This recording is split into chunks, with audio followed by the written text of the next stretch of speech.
Hello, friends. The topic I have chosen to discuss with you today is historical writing in ancient Greece. As you have a project work in your sixth semester, the writing of historical work may help you lot while preparing your project.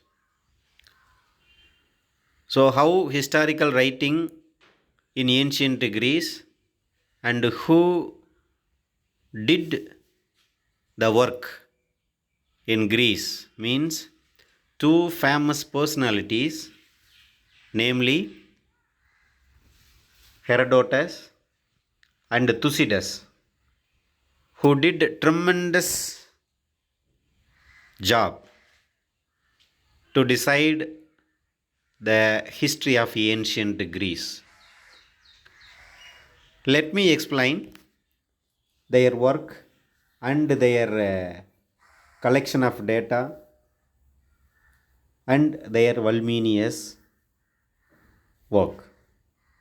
First, we are going to talk about the father of history, Herodotus.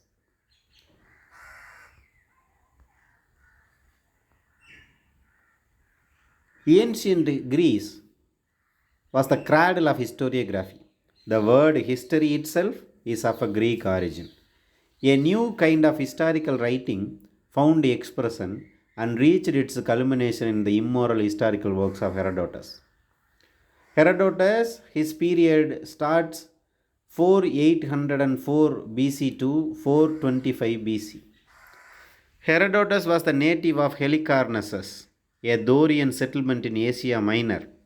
He was born of a family of considerable political clout.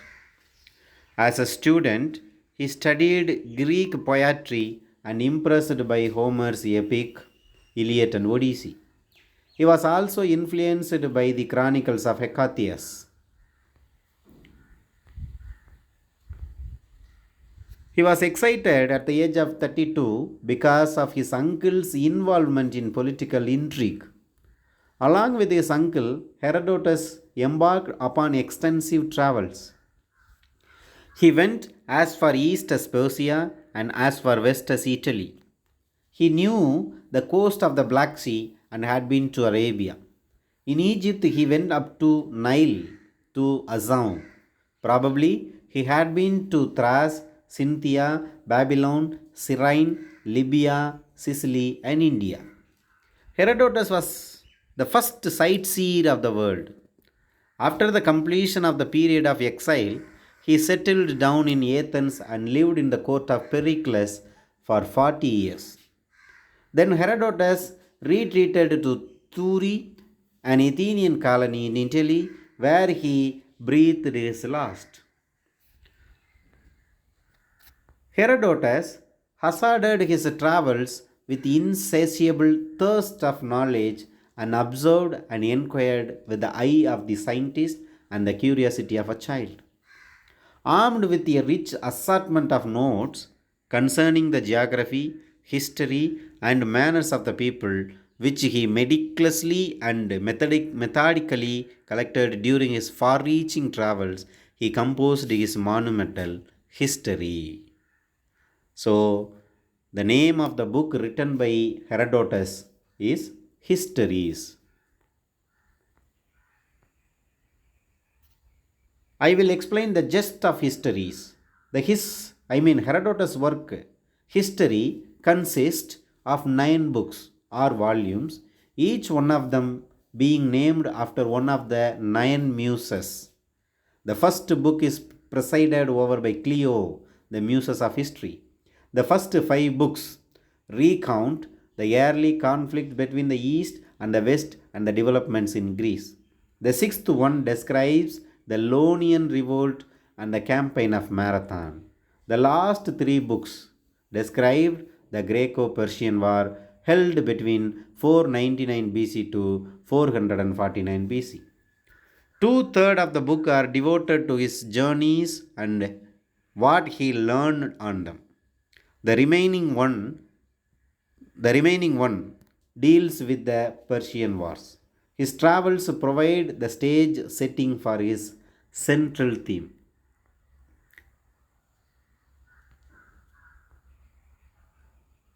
Now we are going to talk about Thucydides.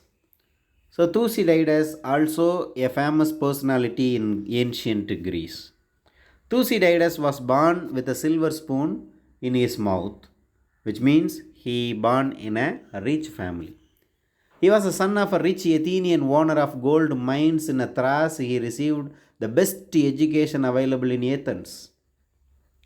He was brought up in an environment of Greek enlightenment and skepticism. At the age of 36, he was chosen one of the two generals to command a naval expedition to Thrace. Because of his failures to relieve Amphipolis in time from the Spartan siege, he was exiled. So, like Herodotus, he was also away from motherland. Here is the picture of Tousidas. Like Herodotus, Tousidas also spent the next couple of decades in travel, especially in the Peloponnesians.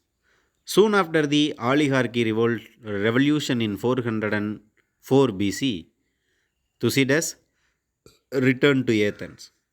Tousidas died, some some say murdered in 396 BC, leaving unfinished his monumental work, History of the Peloponnasian War, which was a famous one in the history. History of Peloponnasian War, work done by Tousidas, was a famous one in history.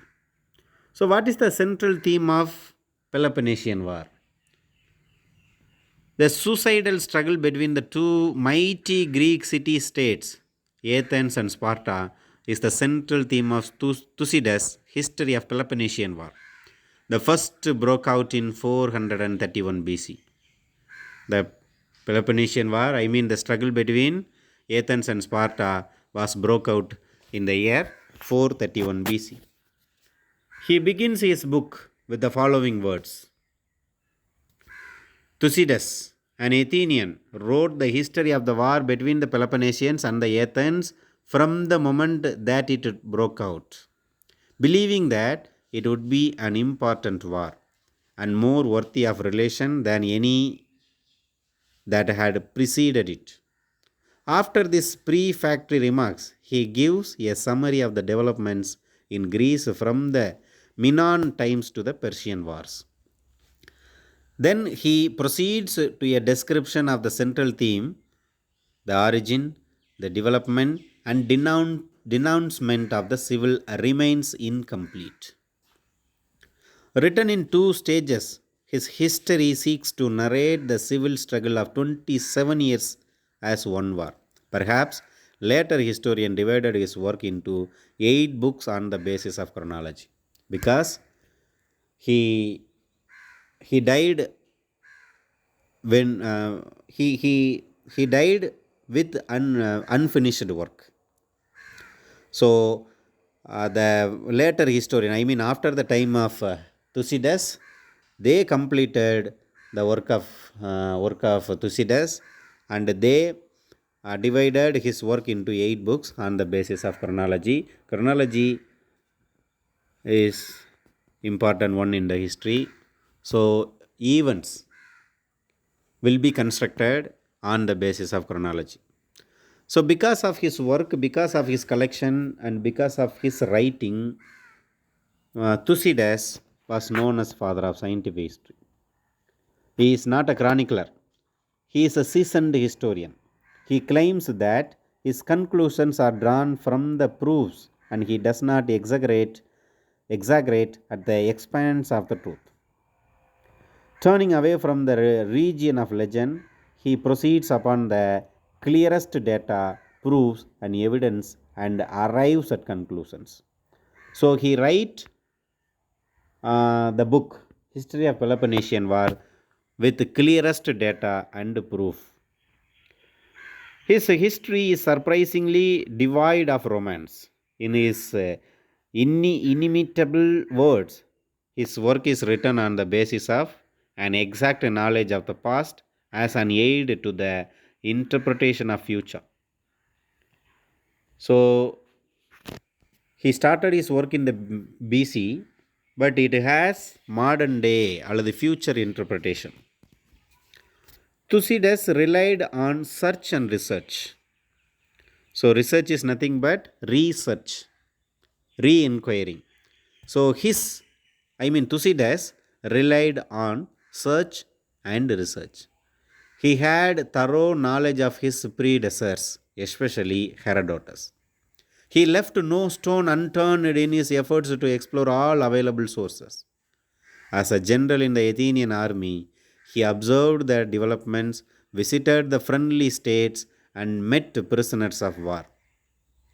So during those days, he interviewed the wartime soldiers.